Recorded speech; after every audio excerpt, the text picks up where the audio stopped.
All right. LDWMAC. Hey man, hey man, salute to the whole WMA universe, man. Salute to all you dudes. That's hey man, y'all solid. A couple of dudes, that reached out to me. Coach, where you been? You good? You ain't uploaded in a while. What the deal is, and appreciate it. Appreciate the homie Joseph Cordonero. Just a lot of the homies, man. Just looking out, and hey, appreciate it. I just been working, man. Instead of working 16 hours, I've been pushing it to 18 to 19, and it's been a long day, man. I have long days. I'm making the money, but it's a drawback. I don't get to put the videos out that I want, but I'm going to start back doing that. Get back on my videos and catch up with MMA. Okay, guys, y'all heard this. Felice Bulldog Herrig, okay? Herrig. Old Herrig. She's going to bare knuckle fight. Now I'm going to tell you something. If you are going to become a bare knuckle brawler, a bare knuckle fighter, you don't do that because you miss combat sports. That's not something you do because you missed the combat sports arena. No, that's something you do when you need some money, some quick money. Okay? That's just how that is. And Felice Herrig is going to get in there and fight bare knuckle. Felice retired from MMA. Now, guys, you have to understand when a fighter retires from MMA, depending upon who the fighter is, technically what that means is that the UFC, they're not going to extend your contract, okay? You're out. I'd say the only person who really, truly retired and who probably could have got more fights on that contract was Bojangles. She could have had more fights on that contract because she's an entertaining fighter. The UFC, they would have gave her more fights. And I'm sure if Bojangles ever wanted to come back into fighting, they probably would give her a lot of fights. And they probably would give her another contract. I'm sure they would. But fighters like Felice Herrig, nobody's extending her contract. They're not doing that. Felice was an average fighter. And honestly, average is better than a whole lot of people in the world who know how to fight. Her average is better than a whole hell of a lot of people. Okay? So that's the thing. Felice Herrig was an average fighter who was better than about 80 to 85% of the fighters out there in her division. Okay? Felice Herrig just didn't have it in mixed martial arts. She didn't have it. She just didn't have it, and that with some injuries, and Felice Herrig never could put her foot on the gas. Felice Herrig could never pull that trigger. She always had a tough time pulling the trigger.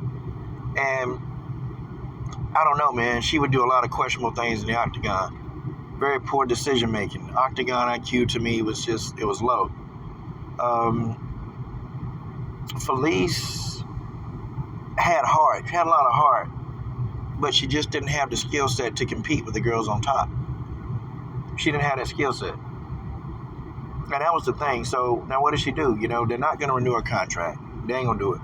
If any of you fighters or anybody, if you're going to be a fighter, and if you're up and coming, you're a hopeful fighter, you need to understand something about business, okay? You need to understand.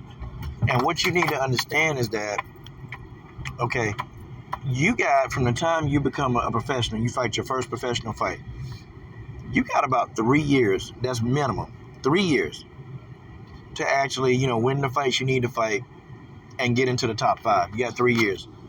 If you don't do it within the 3 years, the first 3 years of being a pro, guys, this is staggering. This is staggering.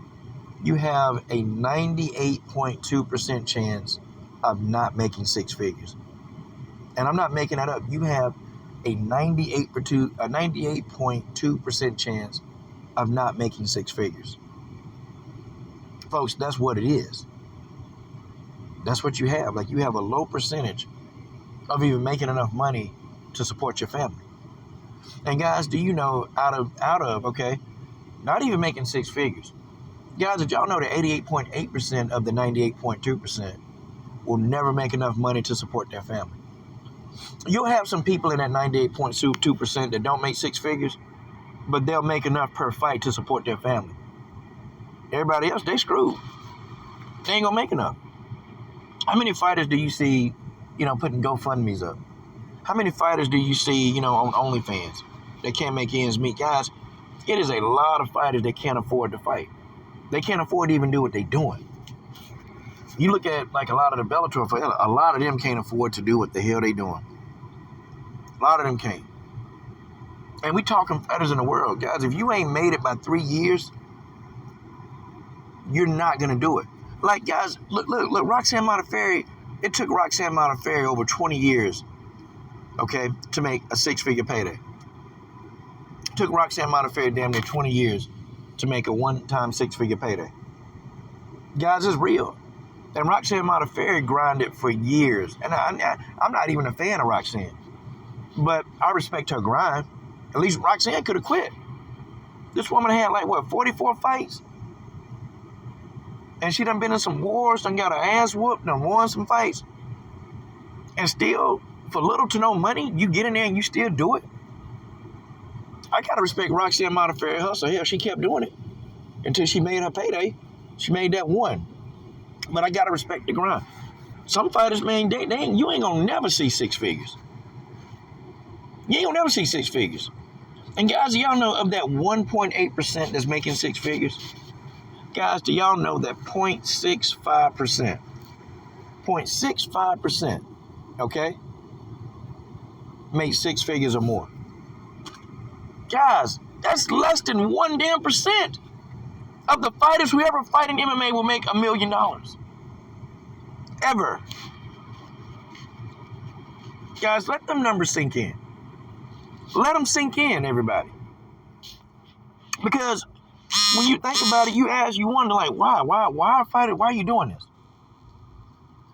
You got to be the best of the best. You got to sell out to make money as a fighter. So Felice, she went to bare knuckle fighting. It's easy money. And they'll pay Felice to get her ass whooped. They'll pay her. Felice will come into the weigh-in and the face-off and wear something revealing. Or she'll do something really crazy. And Felice will probably help sell. Okay, I'm pretty sure. But don't let these fighters fool y'all, man. When these jokers, they sitting around and they going over to bare knuckle fighting, guys, they need the money. They can't afford to live.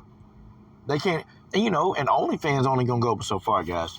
OnlyFans can cut that shit off tomorrow. They can cut it off tomorrow, and guess what? You ain't gonna do it. It ain't gonna happen. It ain't gonna happen.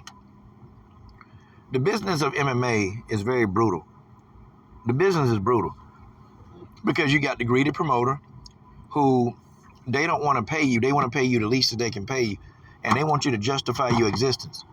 They want you to justify your existence by proving to them that you can put asses in seats. Okay? I be laughing at fighters that they start complaining about their pay, and then, the UFC, they come back to them and say, well, how many people are here because of you? How many asses are you putting in the seat? You have to do something, man, for these people to take notice so they can pay you. You have to do something. They ain't just going to give you the money out the blue because they like you. And Felice Herrig, they wasn't going to extend that contract. Okay, it wasn't like Felice Herrig was putting asses in seats. It wasn't like Felice Herrig was selling pay-per-views. Okay, she never got to that level. Because to be honest, her skill set was mediocre at best. And her mediocre is better than 85% of the people who fight. And guys, that's the really startling thing. So that'll tell you, a lot of you fighters that y'all trying to fight and y'all getting your ass whooped, it might be time to think of another line of work. If people still whooping your ass and you ain't getting nowhere, I'm talking about if people are whooping up on your ass every time you ain't even in the fight. I could even understand if you're in the fight. Okay, if you have a chance, like you're about to win the fight. I'm talking about people who still doing this a decade later, and they're getting the hell beat out of here. It's a girl on YouTube. I think her name Anna something. Anastasia. I gotta find her name. This sister 0-15, and she still fight. And I'm sitting there saying to myself, damn, why in the hell is she still at this? I mean, clearly, now she models well. She model well. That's about it. Because she good at taking an ass whooping. She real good at it. She need to go, people like that, they need to retire. You 0-18 and your ass is still getting whooped. You got to get out this thing. But Felice, she'll make a little bit of money because she can't retire. Okay? And fighters like Felice, they don't have the money to go and just retire. They don't have it. They never see a lot of young fighters too. They don't even think about a retirement plan. They don't think about shit like that. They don't think about this stuff. They get in and fight and they think they're going to live forever because they're young. And then when they realize that they really don't have a contingency plan, they don't have nothing else, then they start doing freak show stuff. It's sad, man. It's sad, some fighters, bro. It's really sad that all these people that think that they can be the best at the time when they fight, and nobody even told these people, hey, let's put some of your money over here. Hey, let's invest some of your money over here. Hey, let's take a course. Let's take a night course or two. You know, let's take a couple of courses. Let's have something to fall back on when you get up out this fight game. Let's go take a managerial course. You know, let's go take some courses. Let's do something so you can have a little bit to fall back on before you lead a game. Ain't nobody advising these fighters of that, man. A lot of these younger fighters, nobody is advising them because the people who are with them don't give a damn about them. They don't give a damn about them. They just want their little 10% cut, and then they make it do what it do. Well, hopefully Herrig. Hope she does well with this. Hope she does well. But, you know, even in bare knuckle brawling, you don't have longevity, man. Your hands are going to go to hell. Your hands are going to go to shit, okay? They will, and it's inevitable. Like, it's crazy, man. You can't bare knuckle brawl for a career. What, you want to be a cripple in your hands your whole life? All right, guys. Let me know what you think.